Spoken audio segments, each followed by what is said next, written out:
This video is the first of a two-part series where we are going to talk about some things that are related and in a really neat way, and that is recursion, logarithms, binary search, and big O. So in this video, I'm going to give an introduction to recursion, and I'm going to do a programmatic example.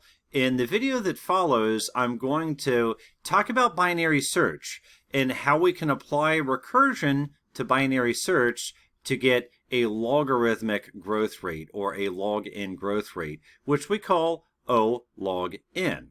And it's just a really interesting relationship how the concept of powers of 2, recursion, that can give us this logarithmic growth rate, which is ideal. Logarithmic growth rate means that as we add more items to process, it takes more time to process them, but that time increases at a decreasing rate. And if this doesn't make sense just yet, don't worry. That's why I'm making this video, and that's why I'm happy that you're here to watch this video. So let's start with what recursion is. This is an old joke in the days of recursion.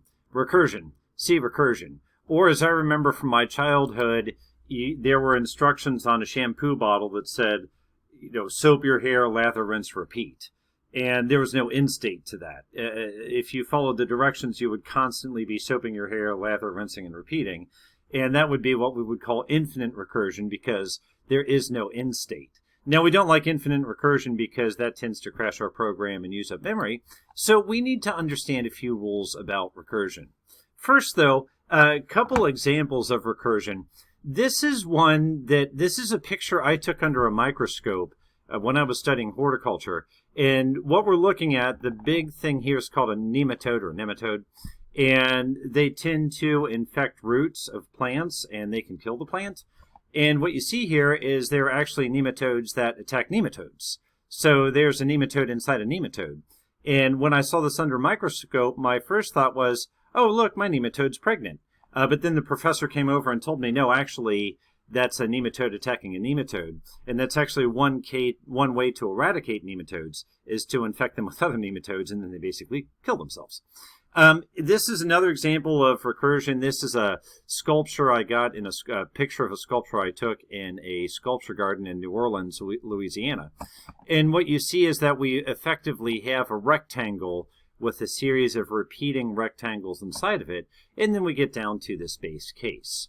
So, what are those principles of recursion I was talking about earlier? Well, every recursive call must simplify the computation in some way so that each time we recurse, we're getting simpler and simpler. And you see that with this sculpture where each time that rectangle is getting smaller and smaller, and if it kept going, eventually the rectangle would be essentially nothing, which would be that base case. And the base case is the terminal point of the recursion, which is the simplest computation, and that's essentially when we say, okay, we're done recursing.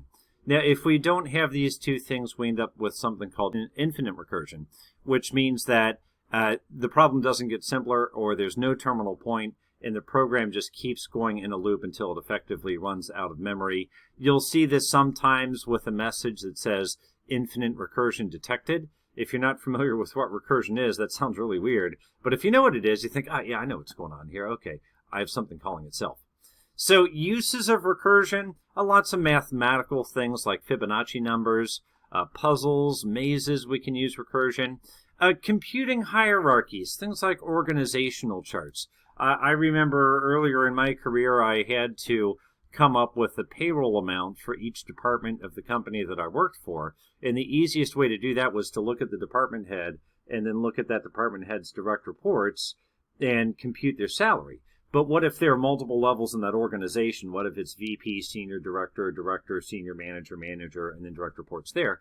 Well, that's where recursion helps, because I could start there at the top, maybe get the VP's salary, then go down to the first senior director, get that person's salary, then down through that person's organization, back up, back down, back up, back down, until I summed the salary for that entire department. So yeah, that's where we tend to find recursion works really well. Also, a couple of abbreviations and names that you might know. GNU, what does that stand for? GNU is not Unix. So what does the G in GNU stand for? GNU. PHP, what does PHP stand for? PHP Hypertext Processor. And, we keep going. Okay, then what is the PHP and PHP stand for? It stands for PHP. So those are some funny cases of recursion. Now, another one that we think about a lot, and this is one of my favorites, is the concept of a palindrome. So a palindrome is a word or a phrase that's spelled the same forwards as it is backwards. Now, the ultimate case is something like the word I, like I as in me. Is I a palindrome? Yeah, it is, because it only has one letter, I, and it's spelled the same forwards as backwards. What about a simple word like Bob? Yeah, or a name like Bob. Yeah, Bob is spelled the same forwards and backwards. But then we can get into more complicated cases like, go hang a salami, I'm a lasagna hog. And you think, it could be a palindrome, but then you're not sure, because that's a really long phrase, and that one would be tricky. So what you do mentally is think, go, in hog, they both end in G. Okay, so far it's a palindrome. Then we have the O from go and the O from hog, and you say, okay, yeah, those two match, okay. And then you have the H from hang and the H from hog, and okay, yeah, those two match. And you keep doing that until you get to the middle, and you realize that go hang a salami, I'm a lasagna hog, indeed is a palindrome. But something that complex, you kind of have to break it down and do that one at a time, right? So you're doing recursion, and maybe you didn't even know it. Several other good examples. A Toyota raced fast, safe car, a Toyota. That's a good palindrome. As a matter of fact, a Toyota itself is a palindrome. Race fast, safe car is a palindrome. And then now, sir, a war is never even. Sir, a war is won. Once again, a palindrome, but for that you have to go back and forth and until you get to the base case, which is essentially that middle case. So it looks like never, the R in never is the middle case here. The I in salami and the I in I'm, that's the middle case here. And then the T in fast and the S in safe, that's the middle case here. That's the base case, which tells us that we're done recursing. Now, writing a recursive program to check for palindromes is incredibly simple. I'll keep this in our existing program, even though it's completely unrelated. All I really need is a main class. So you see, I'm starting with the simple main class, which means I can run this independently as a separate program or run it from the command line. I have my main method invoke prompt user. In prompt user, I'm going to use a JOption pane, show input dialog, and I'm just going to ask the user for a phrase. And now I need to pass this phrase that the user's entered into the method that's going to recurse and figure out whether or not it is a palindrome.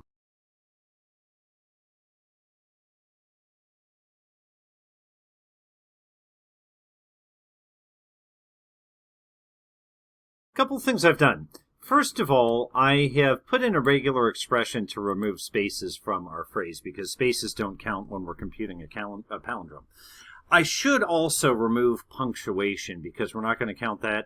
I could use a regular expression to do that, or I could take it out when I'm doing the comparison, but that's a distraction, and we want to focus on recursion in this video, so I'm going to assume that the user is not going to enter punctuation, and that's a safe assumption because I'm the user. So that's a little bit of prep work. Also, I should make it all the same case too. Let's do that. Let's make it 2 lowercase or 2 uppercase, either way, because we don't care about the case difference between letters in a palindrome. Now, down here in my isPalindrome method, I have more than I need to do, but I'm pulling off the first character and the last character of this phrase. Admittedly, this is a little bit tricky in Java, because when you're doing a substring function in Java, the first number is inclusive, the second number is exclusive, and we start counting characters in a string with the number 0. So if we only want the first character, we say that we want the character starting at 0 and ending before 1. Now, if we want the tail end of a string, it's a little bit easier. We just pass in one number and say, give me everything from there until the end of the string. So in this case, to get the last letter, I'm taking the length of the string and I'm subtracting 1, which means go to the end of the string, go back 1, take that letter. And that's going to give us our first character and our last character. Now, we can do a bit of an if test. So here you see if the first character equals the last character, then we want to recurse. We want to call this method again with the phrase we started with, but minus that first and last character. And then we want to see if that's if those two letters match, and then continue to recurse. And if we have matches all the way back to our base case, then we know that we're going to return true because indeed we have a palindrome. But if any time we find that our first and last character do not match, then we don't have a palindrome and we might as well just return false. And that's effectively going to terminate this operation. Now let's take a look at the recursive operation. Let's just, so we can see it in the debugger, let's make a shortened phrase. Now the magic of recursion. Let's take this shortened phrase and pass it right back into this very same method we're already in. But due to the way methods work, this is going to get it sits in the call stack, which means we have basically a stack, just like the data type or the data structure called stack. We have a stack of method calls, and each one of them has their own local variables and their own parameter variables, so they're essentially separate. That makes sense when you walk through recursion, but if you're not used to it, it looks a little bit weird to see a method call a method and then realize that there are actually different states of the variables in those nested method calls. This is one of those cases where a debugger will really help us out here. But for now, I'm simply going to call isPalindrome again, and I'm going to say return isPalindrome, again, the method I'm currently in, and let's pass in this shortened phrase. Now at this point we have that recursive function that makes the problem simpler. One more thing we need to do is handle the base case. We know a string that has one character or less is a palindrome automatically, so we'll just ask it what length it is. So we handle that base case first, because if we're at that base case, we don't need to worry about the recursive case anymore. Then after that, we handle that recursive case. Note that the base case is going to return true, which means it's going to cascade that return back through all of our recursive calls, where if we see the numbers don't match, we're simply going to terminate and return false, and we're not going to check anymore. Once again, this will be easier to visualize through the debugger. Let's take a look at it that way. We'll go with something simple like radar. I will do it as mixed case so we can make sure that that works. And I choose OK. And we see that we have jumped. I set a breakpoint a little bit later here, but we've now jumped into the isPalindrome method. And at this point, I'm going to set another couple breakpoints so we can watch this in a bit slower motion. At this point, we know that the first character matches the last character, so they're both R. Remember, I've lowercase the whole string and removed spaces. So we know that so far, we might have a palindrome. So now we take a look at the shortened phrase, which is ADA, because we've taken the R off the front and the R off of the back of radar. Now, a couple things I want you to look at here. First of all, notice that I am in the isPalindrome method, and I'm calling the isPalindrome method and returning whatever that returns. Now, take a mental screen capture of what's over here on the left. You see main, you see prompt user, and you see isPalindrome. And those hopefully will make a little bit of sense because those are the three methods that I have added to this class. So that's what's called the call stack. It shows us the order in which methods have been called. But watch this. This gets really interesting. I'm going to do a step into, and now you see we have our second isPalindrome on our method call stack. And once again, we're going to, look at our base case. Is ADA one character or less? We find no, it's not. So now we need the first character and the last character. Those are both the letter A. So we can continue to investigate if this is a palindrome. First, we need to take off those two letters, and that's going to leave us with a shortened phrase, which is simply D. So let's step into again, and you notice, oh, wow, look at this. Look at this. We have yet another isPalindrome method call on our method call stack. Now, here's where things get really cool. You notice that I can click on these and look at the value of the variables in each of these method calls. So it's the same method, but it's been called 3 different times, and each of those times has its own variable values.